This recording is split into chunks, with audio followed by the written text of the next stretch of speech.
Hello, good morning student. Today we are going to start chapter 6 combustion and flame. First you try to understand what is the meaning of combustion and what is the meaning of flame. Combustion means burning. That means reaction of a material with oxygen and release the energy in terms of heat and light. That is known as a combustion. And flame, जब आपका igneous substance एक evaporate होकर ऊपर की तरफ उड़ता है और साथ में जलता भी है तो वो एक फ्लेम की फॉर्म में जलता है और इसी को हम फ्लेम बोलते हैं. ठीक है. So we use different kinds of fuel for various purposes at our home.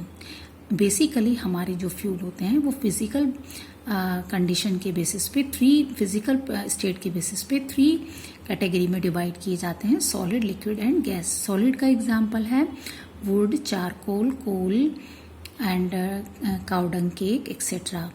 And liquid का एग्जांपल है petrol, diesel, kerosene oil etcetera. And gases का एग्जांपल है compressed natural gas CNG and liquefied petroleum gas LPG. ठीक है. सो इस तरीके से ये सब चीज़ें हम यूज़ करते हैं. अब होम में हम क्या क्या यूज़ करते हैं? तो एलपीजी यूज़ करते हैं और पेट्रोल हम अपनी कार में, स्कूटर में और बाइक्स में यूज़ करते हैं. इंडस्ट्रीज़ में हम डीजल यूज़ करते हैं और दूसरे हैवी ऑयल, सीएनजी, ये सब यूज़ करते हैं. वॉट एंड कोल भी यूज़ करते हैं. थर्मल पावर स्टेशन में हम कोयला, कोल भी यूज़ करते हैं. इसी तरीके से जहाँ ईंट बनाने के भट्टे होते हैं वहाँ पर हम लकड़ी का इस्तेमाल भी करते हैं. What fuels are used for running automobile? इस क्वेश्चन का आंसर क्या होगा? ऑटोमोबाइल जो लाइट व्हीकल्स हैं उनके लिए हम कार के लिए हम पेट्रोल का या सीएनजी का यूज़ करते हैं और जो हमारे हैवी व्हीकल्स हैं फॉर एग्जांपल बस, ट्रक एक्सेट्रा, उनके लिए हम डीजल या सीएनजी का यूज़ करते हैं. Your list will contain fuels like cow dung cake, wood, coal, charcoal, petrol, diesel, compressed natural gas, etc. Yes. You are familiar with the burning of a candle? Yes. What is the difference between the burning a coal and candle? Coal जब जलता है तो red hot हो जाता है और energy radiate करता है और कैंडल जब जलती है तो फ्लेम बनाती है. ठीक है. एक और फ़र्क है, कोल में हीट एनर्जी ज़्यादा जनरेट होती है, लाइट कम जनरेट होती है, लेकिन कैंडल में लाइट एनर्जी ज़्यादा जनरेट होती है, कंपेरेटिवली हीट कम जनरेट होती है. ठीक है. So candles burn a flame and coal doesn't burn with a flame. So in this way some material burn with flame and some materials burn without flame. यही हमें इस chapter में study करना है. ठीक है. What is combustion? जैसे मैंने भी आपको बताया था कि जब हम चारकोल को एयर में बर्न करते हैं या हम तो carbon dioxide, heat and light produce होती है. इसी तरह वुड को जब हम गर्म हीट करते हैं, बर्न करते हैं तो लाइट और हीट की फॉर्म में एनर्जी रिलीज होती है. कैंडल को बर्न करते हैं, बुनसन बर्नर, इन सभी केसेस में. इसके अलावा आपने एक और पढ़ा था मैग्नीशियम वायर को जब हम बर्न करते हैं तो वाइट डेजलिंग फ्लेम फॉर्म होती है. ठीक है. तो ये सभी प्रोसेस कंबशन है. A chemical process in which a substance react with oxygen to give off heat is called combustion और we can say to give off energy in terms of heat and light is called combustion. Combustion के लिए हमें एक triangle की ज़रूरत होती है और उस ट्राइंगल के एक कॉर्नर पर फ्यूल होता है यानी जो इग्निशन मटेरियल है. दूसरे एंगल पे ऑक्सीजन होती है, that is oxygen is compulsory for the combustion. और तीसरी चीज़ होती है इग्निशन टेम्परेचर यानी एक पर्टिकुलर टेम्परेचर जिसके बाद या उस टेम्परेचर पर कोई भी सब्सटेंस जो है वो ऑक्सीजन से रिएक्शन करना शुरू करता है. ठीक है. और हीट एंड लाइट प्रोड्यूस करता है. तो बिना इस ट्राइंगल के कंप्लीट हुए कंबशन पॉसिबल नहीं है.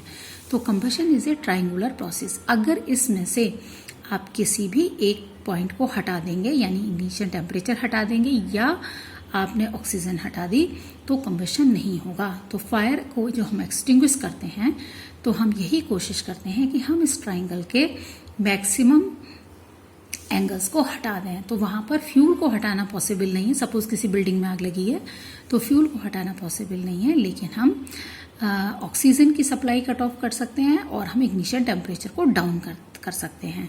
We will study this thing in this chapter later on.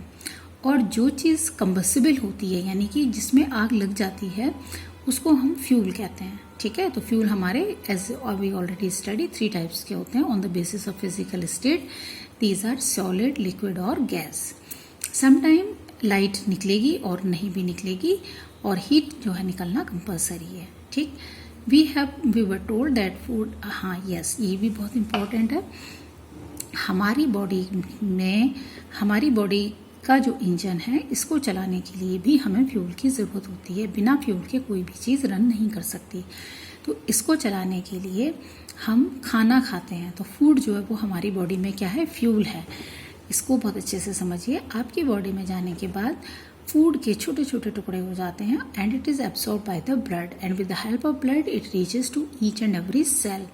Cell में इस फूड का ऑक्सीडेशन होता है, यानी कि ये ऑक्सीजन से रिएक्शन करता है और एनर्जी रिलीज होती है। अब आप एक चीज़ नोट देखें, और इस एनर्जी का हम अपनी बॉडी के डिफरेंट कामों में, दौड़ने, चलने, उठने, बोलने, पढ़ने, इन सब में इस्तेमाल करते हैं। और बहुत सारी बॉडी के अंदर होने वाली फिजियोलॉजिकल रिएक्शन में भी ये एनर्जी यूज होती है।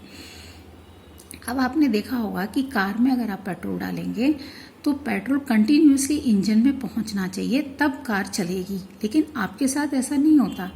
आप दिन में 4 बार खाना खाते हैं, लेकिन पूरे 24 आवर्स आपकी बॉडी काम करती है, ठीक है।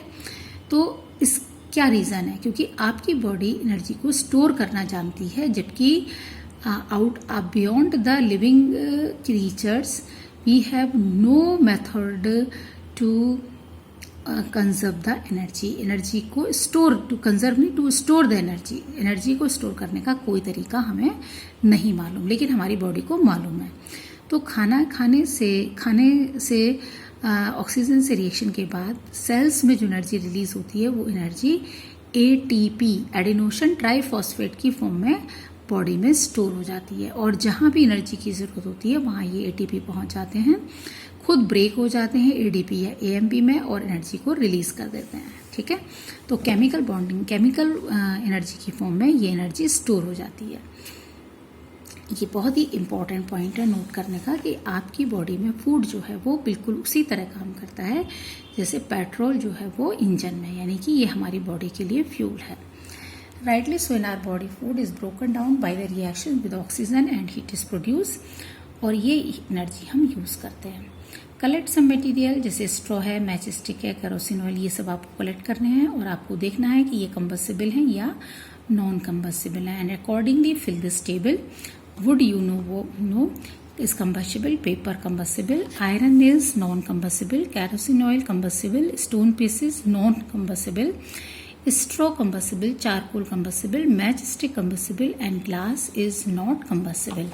So according to your previous knowledge, previous studies, you are able to segregate the items. Which one can catch fire, that means they are combustible, and which one can't catch fire, that means they are non-combustible. Now we have activity 6.2, and with the help of this activity 6.2 we want to explain air is important for the burning.